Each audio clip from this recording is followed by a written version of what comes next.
Hey guys, Christian Adaptation here, and this is video number 2B in my balance sheet series. Now the reason I'm calling it 2B is because in the previous video I showed you how to prepare the current assets and current liabilities sections of the balance sheet, statement of financial position, with items such as accrued and prepaid expenses and revenues. We talked also about the provision for bad debts and the current portion of the long-term debt. So we did those sections by themselves without the context of the larger balance sheet. So what I wanted to do in this video is give you, well, the full context of a full balance sheet.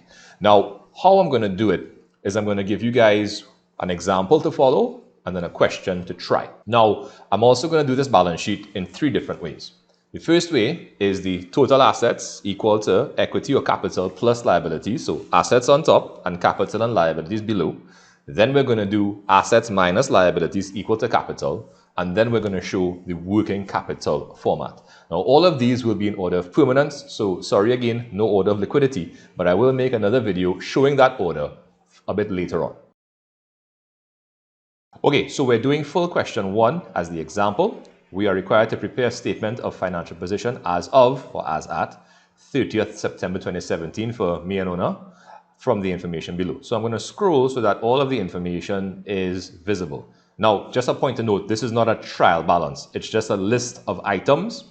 And I know it looks like you have a debit side and a credit side, but that's not what I meant here, right? If it was a trial balance, I would have done a full trial balance. You would have seen DR and CR on top, or not necessarily, right? But it's just a list of balances. So we're going to go through it and we're going to populate the item on the, well, I don't know if I put it up yet, but the balance sheet on the right-hand side of the screen.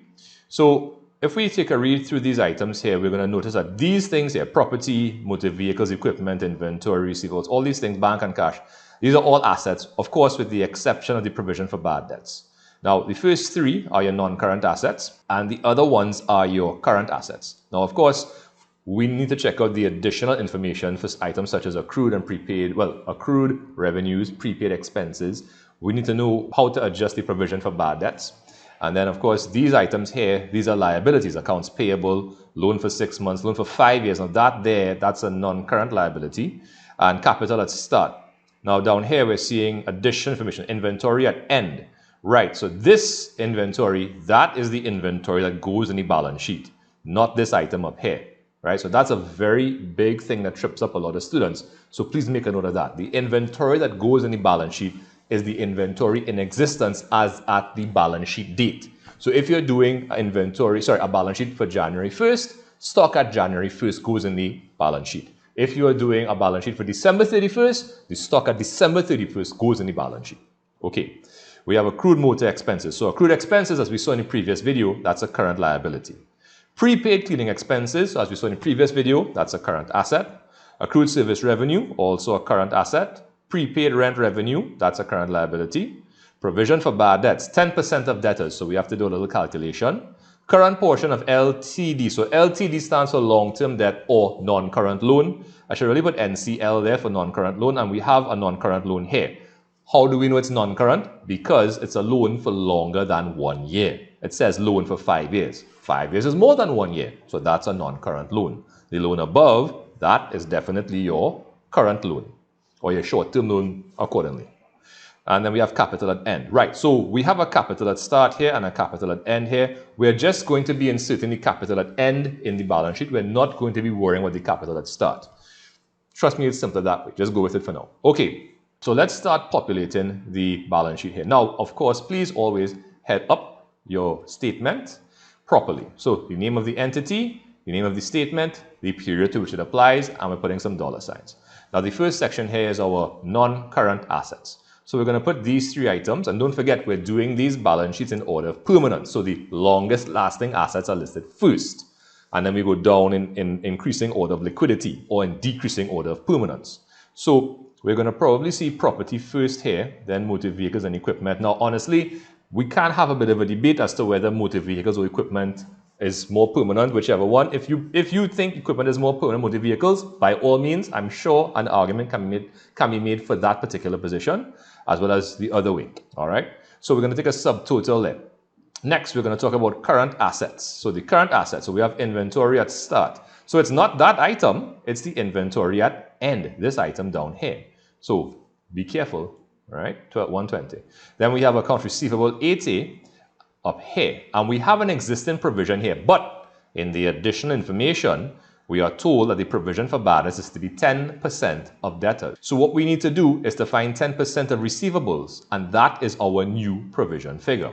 So that's going to be 8,000. 10% of 80 is 8,000. 80 minus 8 is 72. And that's called net receivables. I used to call it net realizable value of debtors, but I was told that was incorrect. If you use it, cool, no problem.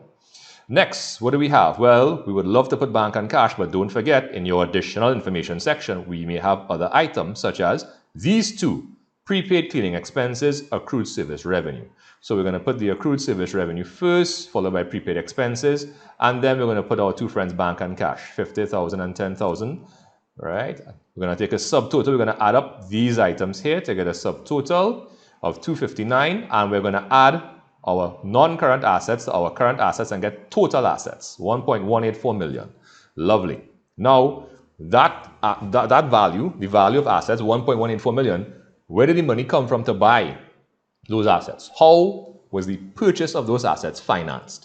So that's why it's called the finance by section, right? Because we're showing how the assets were financed, how the purchase of the assets were financed. So we're going to put the capital item in, capital at N, 645 down here. Like I said, just plug and play. And now we're going to talk about the non-current liabilities, because remember, we are presenting the balance sheet in order of permanence, which means the longer lasting items are shown first.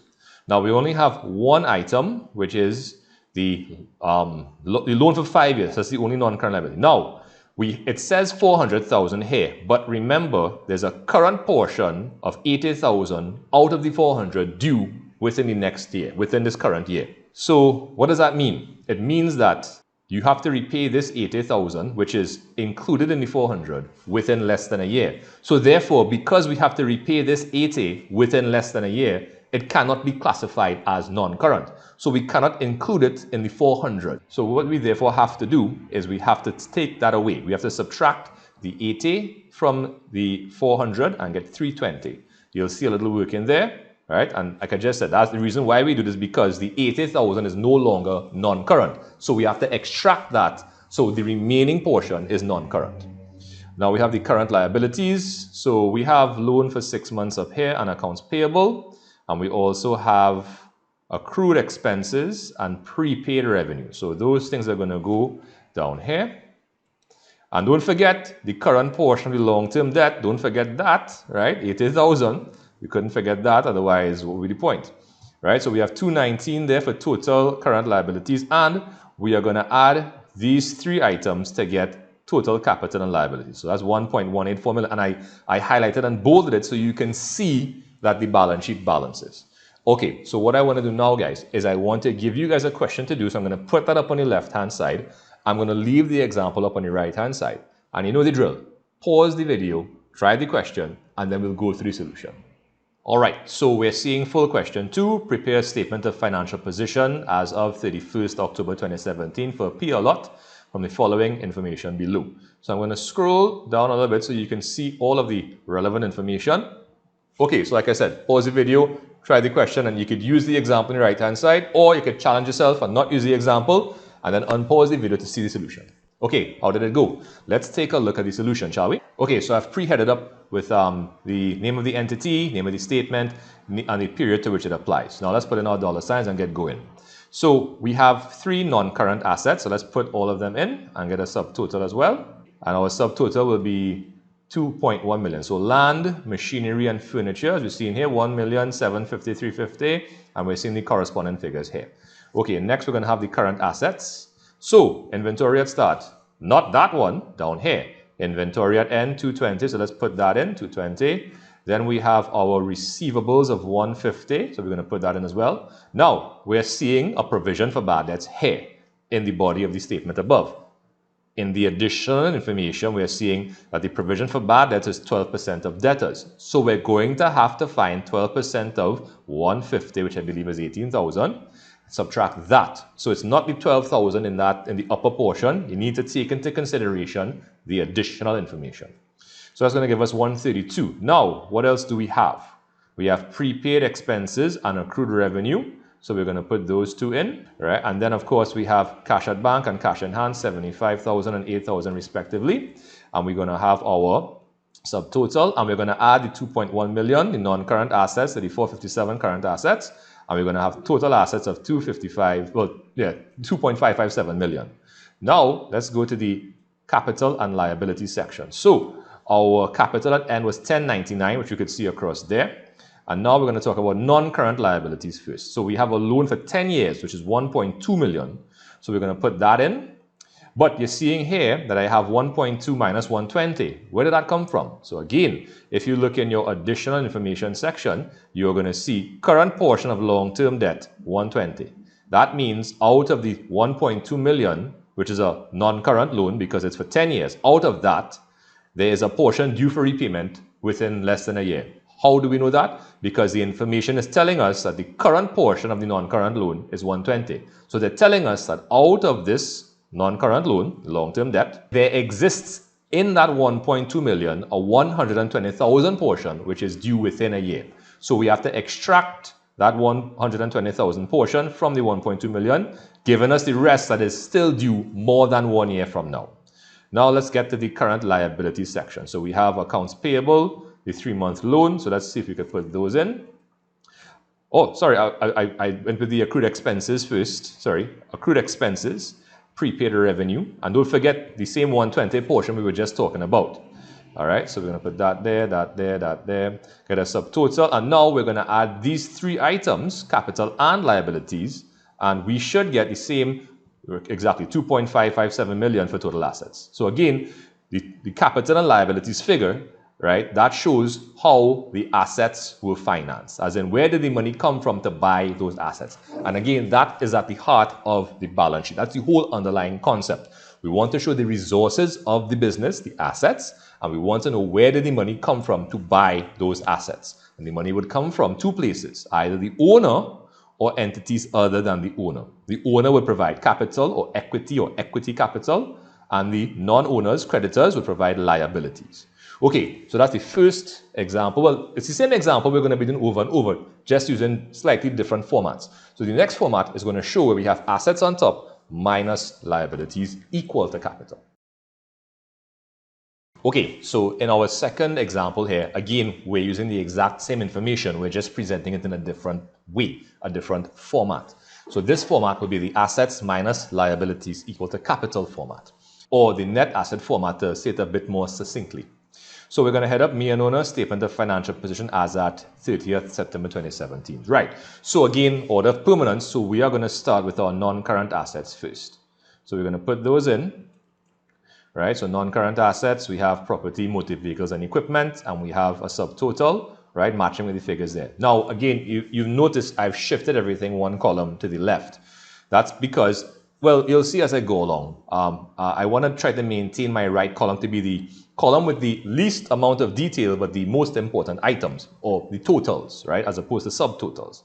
Again, it'll make a little more sense when I show the whole format. So let me go ahead, right, just follow on for now. Next, we're going to have the current assets section. So, of course, we know not this inventory up here, but the inventory at end. So that's going to be 120. Next, we're going to have the account receivable of 80. And, of course, we need to subtract. Oh, sorry. You're noticing I've done the subtraction here. So I just put net receivables. So where did that come from? So, again, account receivable of 80. And I had to subtract 10% of debtors as the provision. So the provision had to be 10% of the current receivables balance. 10% of 80 is 8,000. 80 minus 8 is 72. Now, normally I would actually put this in this column and put the working here like in the previous example, but I wanted to give you a little bit of flexibility in your presentation. Okay, now some teachers will insist that you show the provision for bad debts. If so, by all means, go ahead. Okay, just be careful about your presentation. All right, now we are going to have the prepaid expenses and accrued service revenue shown next. Let's put those in. And we're going to have our bank and cash items bringing up the rear. And we're going to have a subtotal there and a total for our assets, being 925 plus 259, 1184. Now, we saw that figure in the previous example. Now, from there, what we're going to do? Well, we're going to have our liabilities. And we're going to start with the non-current liabilities, which we know we have a loan for 5 years, but don't forget, we have a current portion of that loan which has to be subtracted. 400 minus the 80 will give us 320. So we're going to have that there. And again, we're taking the 80 away because the question tells us that it is a current portion of the long-term debt. Long-term debt, I should have called it non-current loan. And don't forget, that's a loan or a liability due over the course of more than 1 year. But that means we're going to pay back piece by piece, well, according to the structure of the loan agreement. But generally, you pay back piece by piece, month by month, year by year. So every year, some portion of the non-current loan becomes current. So you have to reclassify that portion as current. So in this 400,000, there's an 80,000 portion, which is current. So you have to extract it, right? Because it is no longer current, it's no longer non-current, and what will remain will be the remaining portion that is still non-current. Okay, now we have current liabilities. So what do we have? We have accounts payable, loan for 6 months, accrued expenses, prepaid revenue, and the current portion of long-term debt. So we're just going to plug all those items in as we go along there, right, with the subtotal, and we're going to have a total for our total liabilities. Now, we are going to take total liabilities from total assets, and that's going to give us what we call net assets. And net assets, which is assets minus liabilities, must be equal to capital, right? So some people don't actually have like 2 lines for this. They just have capital at end, and they'll double line that figure. I kind of like to have a detail and then a total or a subtotal for a section. It's not entirely necessary. You could have ended it right here. I chose to show a little subtotal or a total, a grand total. It actually doesn't matter because you're communicating the same information. All right? Of course, if you have a differing opinion or you have some sort of logic that contradicts what I just said, please leave it in the comment section below. I am very willing to learn and update my knowledge. Okay, so what I'm going to do, I'm going to put back up the information for P a lot on the left-hand side. All right, there you go. I'm leaving the example with me and Ona on the right-hand side. So you know the drill. Pause the video, try the question, then unpause to see the solution. Did you try? How did it go? Let's take a look at that solution, shall we? Okay, so this is P a lot, statement of financial position as at October 31st, 2017. Again, order of permanence. So we're going to start with the non-current assets. Right, land, machinery, and furniture. So non-current assets, land, machinery, furniture, subtotal. Next, current assets. So we know not this inventory, but the inventory at the balance sheet date, inventory at end. So that's 220 followed by the receivables of one. Oh, sorry, let me populate. So 220 receivables. So receivables, we have 150 here, and we have a provision for 12% of the receivables. So 12% of 150 is 18. So I'm going to do my little calculation here. So, I didn't put, sorry, I supposed to put 150,000 minus the 18,000. And that's how I get 132. All right. Moving on from there now. So don't forget to check out your additional information to see if you have any current assets down there that are not listed up in the body of the information. So we have the accrued revenue, we have the prepaid expenses, and of course, don't forget, you have cash and you have bank. Cash at hand, sorry, cash in bank, cash in hand, and a subtotal. Now you're going to add up your non-current and your current assets to get total assets. And now we're going to start dealing with the liabilities. So we have a non-current liability of 1.2 million, but question tells us we have a current portion of 120. So again, this 1.2 million is a non-current liability because it's due over the course of 10 years. Whoops, yeah, over the course of 10 years. So the thing is, we pay back a piece every year or every month or whatever the case is. That piece for the upcoming year or within 1 year from now is 120. So this 120 is no longer non-current. It is included inside of here, so we have to extract it via subtraction. So you're going to see 1.2 million minus 120 giving us 1080. Now, you're noticing that I have brackets. Brackets are an indication of negativity. Now, they are not necessary. Some people like brackets. Some people like minus signs. Some people like the kind of arrowhead brackets, like kind of straight brackets like that, like less than signs or greater than signs. And some people don't like brackets at all. Again, the truth is they do sort of clutter up the visual space. So that's something you should try not to do.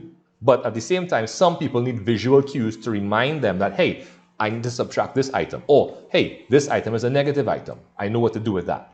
If you feel comfortable using the brackets, go right ahead. If you don't, leave it out.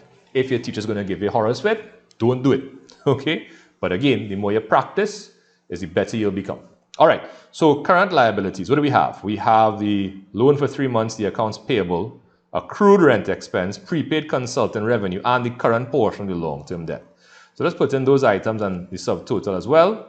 and we're going to add the two liabilities, non-current and current, to get total liabilities. Now that is going to be subtracted from total assets, and that's going to give us net assets of 1099. And as you can see down here, the last item in the table says that our capital at N is also 1099. Right, and there you have it. The balance sheet balances. The net assets, assets minus liabilities, is equal to the capital invested by the owner. And again, it's just simple arithmetic. That's exactly what happens. Okay, so I have one more example to give you, which is where we have the net working capital, and then one more question. Again, it's the same exact information, so let's get it. Okay, so in this last example and last question, we are going to show the net working capital in the body of the statement of financial position, the balance sheet. What is net working capital? That's the difference between current assets and current liabilities. So the approach I'm going to show is called the long-term financing presentation. It's called that because you're going to have your non-current assets on top, followed by your current assets minus current liabilities, and you're going to have that total. And then below, after that total, you're going to have your equity or capital section and your non-current liability section. So remember, capital is more permanent than liabilities, than non-current liabilities, because the owner's investment stays in the business. Non-current liabilities will eventually be paid off. Now, that's not to say the owner isn't repaid or rewarded via distributions from the entity, from the profits. That's not to say that. It's just saying that capital, the investment by the owner, is more permanent than liabilities. All right, so we're going to head up as per usual. Please don't forget to head up, right? I'm emphasizing that because every year I tell my students that, and every year there's somebody who doesn't head up because they just want to they're excited to get to the statement, and they miss out on that vital mark or half mark. And it adds up, right? The more statements you leave that out of is the more marks you miss out on. Please be mindful of that. Okay? So again, order of permanence. So we're going to start with the non-current assets. So we know the drill by now. Let's just populate those. Subtotal 925. Okay. So now current assets. Let's see. So again, not this inventory. Inventory at the balance sheet date 120. So let's put that in 120. Now the receivables, we have 80, and the provision is 10% of the 80. So let's put that in. So we have the accounts receivable, less provision, gives us the net receivable. So this is, again, the presentation that was present in the first example, the first set of working we did, and something to which most of you all should, with which most of you all should probably be familiar. So again, if you prefer to use this, by all means. Now, what else do we have? We have prepaid expenses, accrued revenue, we have bank and cash. So let's populate the rest of the current assets section, shall we? And now we are going to do current liabilities. So we have what? We have accounts payable, a loan for 6 months, accrued motor expenses, prepaid revenue, and a current portion of the non-current loan. So let's put all those in, shall we? So that gives us a subtotal of 219, and this 219 is subtracted from the current asset total of 259, giving us what is called net working capital. In this case, it's positive, which is 40. And we're going to add that to the 925 for non-current assets. And that's going to give us this 965 total. Now, a logical question is, what do we call this figure? Well, when I went to Form 6, they told me to call it total assets minus current liabilities, which is exactly what it is, arithmetically speaking.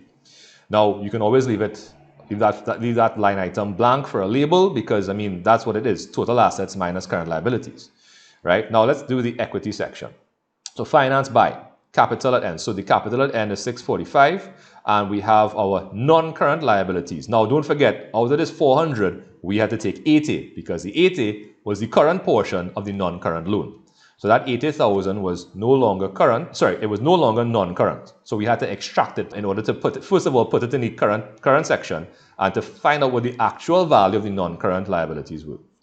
And 645 and 320 gives us 965. And again, you're seeing there's no label for that item. It's just a total, and it matches with this total up here. All right. So what I'm going to do is I'm going to put up the information for PLOT on the left-hand side.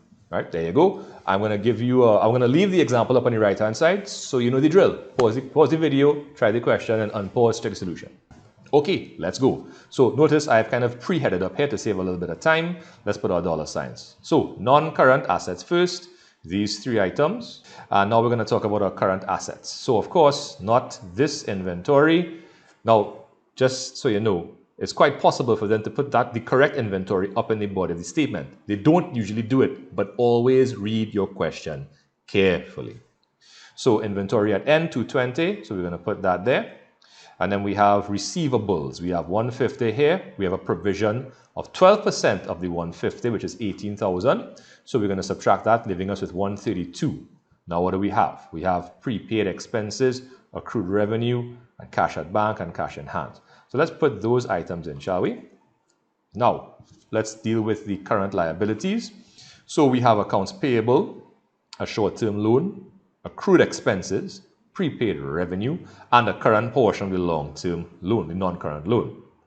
And we're going to take the 378 away from 457 to get net working capital of 79, which is now going to be added to the 210 from above to give this total here. Now, how is that value of assets financed? Well, we're going to finance it from capital and liability, well, non-current liability. So capital at end 1099. So we're going to have that. And don't forget non-current liabilities. So we do have an item, a 10-year loan of 1.2 million, but don't forget, we have a current portion of that 1.2 million amounting to 120,000. So what does that mean? It means that this 120, which is included inside of this figure of 1.2 million here, this is due within a year or within less than a year, which means it's no longer non-current. So therefore, we have to reclassify it as current. Now that's already been done, that's here. But what it also means is that out of this 1.2 million, that 120 is no longer non-current and therefore cannot be included in this 1.2 million. Well, it can't be included in the non-current portion. So that's why you're going to see a subtraction done here. And you're going to see the non-current portion is actually 1.08 million. And when we add that to the capital figure above, we get 2.179 million, which matches with the figure above. All right, guys, so there you have it. Two balance sheets done three different ways, all in order of permanence. So again, there's no one right way to do a balance sheet. And again, I didn't include an order of liquidity because I thought it would have just kind of overinflated the time for the video. So I will try to get that video done for you guys because it did come, well, I think it was 2017 to 2018 Jan. You can check the paper twos. So I don't want to omit it just because it hasn't come very often because you never know what they're going to bring or how they're going to bring it. But again, if you guys have any questions about anything in the video today, please feel free to leave it in the comment section below and I will try to get back to you as soon as I can. Anyway, guys, thank you so much for watching. If you want to check out any more videos, I'm going to put some right here. Don't forget to subscribe and check out my website for some free payaway handouts. Again, thanks very much for watching. I'll see you next time. Bye.